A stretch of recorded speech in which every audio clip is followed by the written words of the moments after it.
Hi అండి, నమస్తే. Welcome to Madhavi's blessed kitchen. నేను మాధవి. ఈరోజు నేను కుడుములు చేస్తాను. ఎలా చేయాలో ఇప్పుడు చూద్దాం. ఒక కప్పు పొడి బియ్య పిండి తీసుకున్నానండి. తడి బియ్య పిండి అన్న తీసుకోవచ్చు. 1/2 కప్పు బెల్లం తీసుకోవాలి.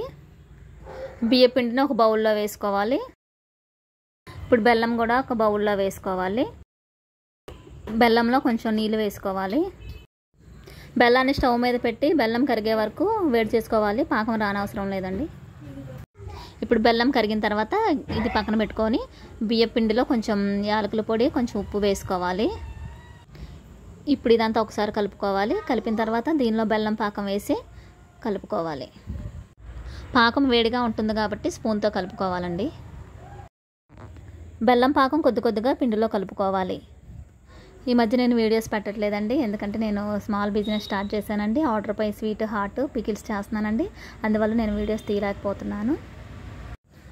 ఇలా పిండి లడ్డూల్లాగా చేసుకోవాలి. అన్నీ చేసుకొని పక్కన పెట్టుకోవాలి. ఇలా కుడుములు మా అమ్మ చిన్నప్పుడు చేసేదండి. నాకు సడన్గా గుర్తొచ్చాయి. ఇంట్లోనే బియ్య పిండి బెల్లం ఉందని నేను స్టార్ట్ చేశాను. ఇడ్లీ పాత్రలో నీళ్ళు వేసుకొని దాని మీద ఇడ్లీ ట్రే పెట్టేసి కర్చీఫ్ వేసుకోవాలి. ఇప్పుడు ఆ బాల్స్ అన్నీ ఆ కర్చీఫ్ మీద పెట్టుకోవాలి. కర్చీఫ్ అది తడిపానండి నేను. తడిపి నీళ్ళన్నీ పిండేసుకోవాలి. ఇప్పుడు ఇలా ఒక్కొక్కటి దాని మీద పెట్టుకోవాలి. ఈరోజు కొంచెం టైం దొరికిందని నేను ఈ వీడియో చేశానండి. ఇలా అన్ని బాల్స్ అన్ని కర్చీఫ్ మీద పెట్టుకొని ఇది క్లోజ్ చేసుకోవాలండి. ఇప్పుడు దీని మీద మూత పెట్టేసి స్టవ్ వెలిగించి స్టవ్ మీద మీడియం ఫ్లేమ్లో ఉడికించుకోవాలి. అవి ఉడికే వరకు. ఇప్పుడు మూత తీసి ఒకసారి ఉడికాయో లేవో చెక్ చేసుకోవాలి. టూత్పిక్ గుచ్చితే టూత్పిక్కి అంటుకోకుండా ఉండాలండి, ఊడిపోకుండా. అప్పుడు ఉడికినట్టు. నేను అది వీడియో స్కిప్ అయింది.